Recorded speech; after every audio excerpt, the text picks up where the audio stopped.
Interclimat, le salon professionnel du confort et de l'efficacité énergétique du 30 septembre au 3 octobre 2024 à Paris Expo, porte de Versailles, sur Bâti Radio. Chères auditrices, chers auditeurs, bonjour. Pour une fois, l'émission Element Air, mon cher Nico, sort. Prend l'air du coup, pour une bonne raison. La bonne raison, évidemment, vous le savez tous, c'est le Mondial du bâtiment, c'est l'événement de ces 2 ans, et il y a ici un aéropage foisonnant de richesses, d'échanges, d'idées, autour notamment du bâtiment, mais aussi, surtout, autour de la qualité de l'air. Donc vous avez remarqué un petit peu d'actualité ce matin. On est le 1er octobre, et ça veut dire que maintenant, sur le périphérique parisien, on roule à 50 km/h. Mais ça, on reviendra à un autre moment pour en parler sur une autre émission. Et des impacts et de tout ce que ça représente vis-à-vis de la qualité de l'air. Aujourd'hui, on va s'intéresser de la qualité de l'air, non pas à l'extérieur, mais on va s'intéresser sur celle de l'intérieur, et notamment de l'air à l'intérieur des établissements scolaires, des crèches, vraiment de la petite enfance. Il y a vraiment un impératif très fort de faire attention à nos enfants, puisque c'est notre avenir et il faut le préserver. Et j'ai le bonheur de recevoir Fabien Schinazzi du Haut Conseil de la Santé publique. Fabien, comment vas-tu ? Bonjour, ça va bien, merci.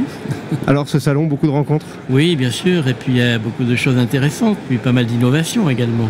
On va regarder tout ça. Fabien, vous êtes intervenu il y a quelques minutes pour parler justement de cette qualité de l'air dans les bâtiments, et notamment pour la petite enfance. Alors, un petit rappel de en quoi c'est important cette qualité de l'air pour nos enfants, en quoi de les préserver, et également de leur physiologie, comment ça les impacte.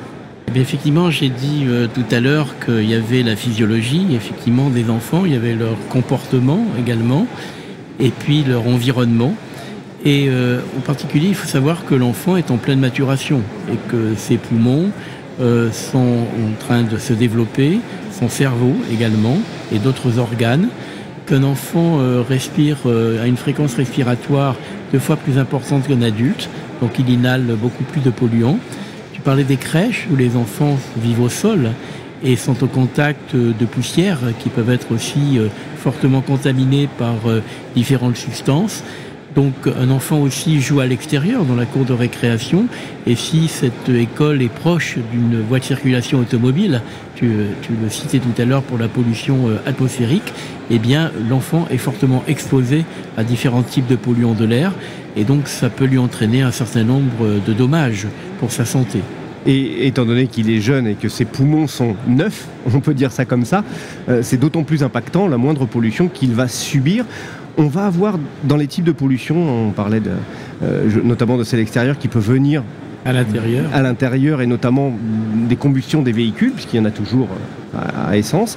Le formaldéhyde, le benzène, c'est ce qu'on va retrouver principalement. Ils sont assez impactants, les particules fines aussi. Un petit détail sur ces polluants ? En fait, à l'intérieur, l'enfant va être doublement exposé. Il va être exposé aux polluants qui viennent de l'extérieur. Et la proximité de la circulation automobile lui apporte des particules fines, lui apporte du benzène, lui apporte du dioxyde d'azote. Et c'est des polluants très impactants pour les poumons, les voies respiratoires, parce que ça crée des inflammations.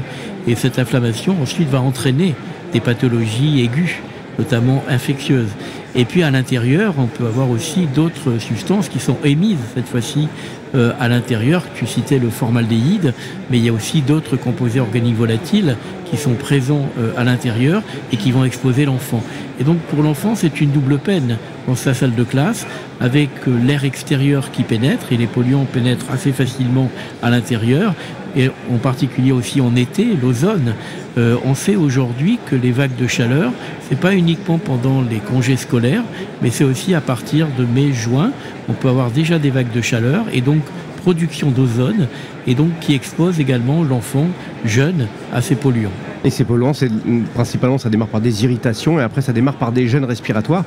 Quand on a justement des jeunes qui ont quelques affections asthmatiques, ça les rend encore plus impactantes, et ça peut les aggraver fortement.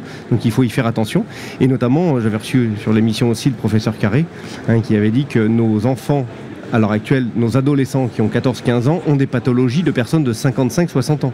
Donc on voit cet impact, même si la qualité de l'air et l'air ne se voient pas, l'invisible est rendu visible, et là on le sait, et plus les années passent, et notamment je pense que la pandémie de la Covid-19 est passée par là, où on est de plus en plus dans les milieux médicaux à regarder quelles sont les causes de ce qu'on découvre chez nos jeunes? Eh oui, en fait, c'est une inflammation qui se crée avec ces différents polluants au niveau des muqueuses respiratoires, mais aussi d'autres organes.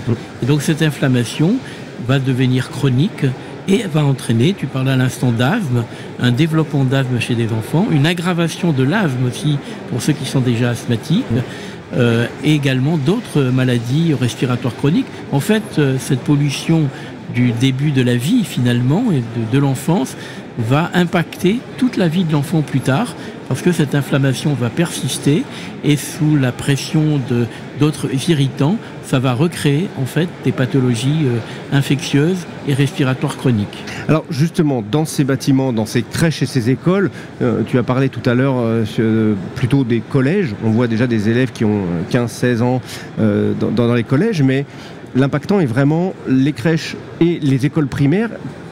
Si je dirais des directeurs d'école, si des gestionnaires de crèches nous écoutent, qu'est-ce qu'ils doivent faire? En fait, moi j'ai dit qu'il fallait de l'air pour les enfants, dès leur plus jeune âge, de l'air et de l'air de bonne qualité. De l'air parce qu'il faut renouveler l'air dans ces salles de classe, donc il faut lutter contre le confinement et les niveaux de CO2 qui augmentent et qui vont avoir, cet air confiné va avoir un impact sur l'apprentissage scolaire, sur des troubles cognitifs chez l'enfant, ce qui a été bien montré, mais également un air de bonne qualité, justement pour ne pas être exposé à ces différents polluants que nous venons d'évoquer, qui vont avoir cet impact au niveau inflammatoire sur les différents organes et qui vont entraîner ces pathologies. Aujourd'hui, il y a un panel de pathologies respiratoires chez l'enfant, maladies infectieuses également, aiguës, on parle d'otite, on parle de sinusite, on parle de l'asthme également comme pathologie chronique et des allergies également chez l'enfant. Donc le but, c'est finalement de renouveler l'air déjà et puis surtout d'éviter l'exposition aux différents polluants. Et donc c'est pour ça que j'ai expliqué que la simple aération, l'ouverture des fenêtres, était insuffisante pour renouveler l'air suffisamment, et en matière de consommation énergétique, ça pose aussi des problèmes.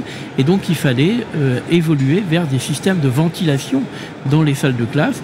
L'étude de l'Observatoire de la qualité de l'air intérieur a montré que 3 écoles sur 4 n'avaient pas de système de ventilation, et donc le seul moyen c'était d'ouvrir les fenêtres, qui est tout à fait insuffisant. Oui, on considère qu'en ventilation mécanique, puisque on contrôle l'air, voilà. S'il fallait opérer de la même manière qu'une aération, il faut ouvrir un quart d'heure toutes les heures. Voilà, donc en fin de compte, il n'y a pas mieux qu'un système de ventilation mécanique qui renouvelle l'air en permanence, qui va lutter contre les polluants venant de l'extérieur, parce qu'on va avoir de la filtration de l'air dans ces systèmes de ventilation, et puis on va aussi lutter contre les polluants qui sont émis à l'intérieur, en limitant donc les sources d'émissions de ces différents polluants. Donc j'ai expliqué que ce plus jeune âge va être impacté par cette pollution, et que c'est à nous, adultes, de protéger nos enfants. Un enfant, il ne va pas se rendre compte qu'il est exposé à une pollution.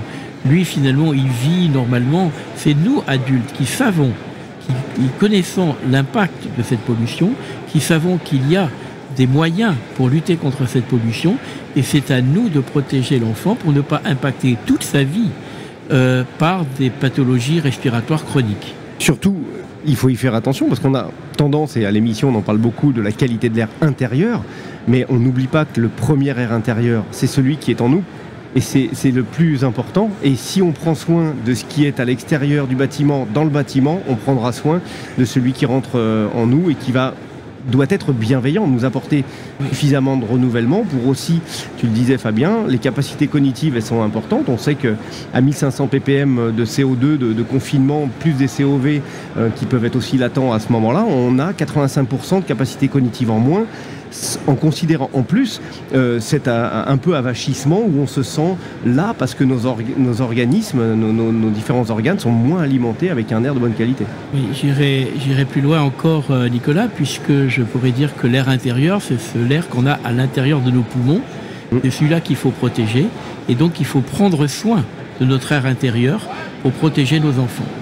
Très bien. Et bien Fabien, sur cette parole, on va le garder, on va le pousser. Prenons soin de nous, prenons soin de nous tous ensemble, parce que ça c'est important, en bienveillance. Et puis sur le salon ici d'Interclimat et du Mondial du bâtiment, vous allez retrouver aussi voguer parmi tous les stands. Il y a des solutions qui existent et il suffit d'ouvrir les yeux.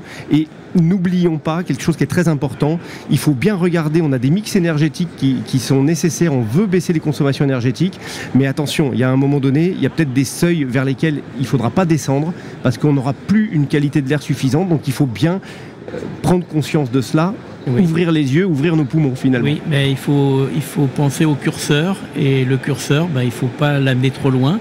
Et il faut toujours penser à la santé de nos enfants et de nos concitoyens.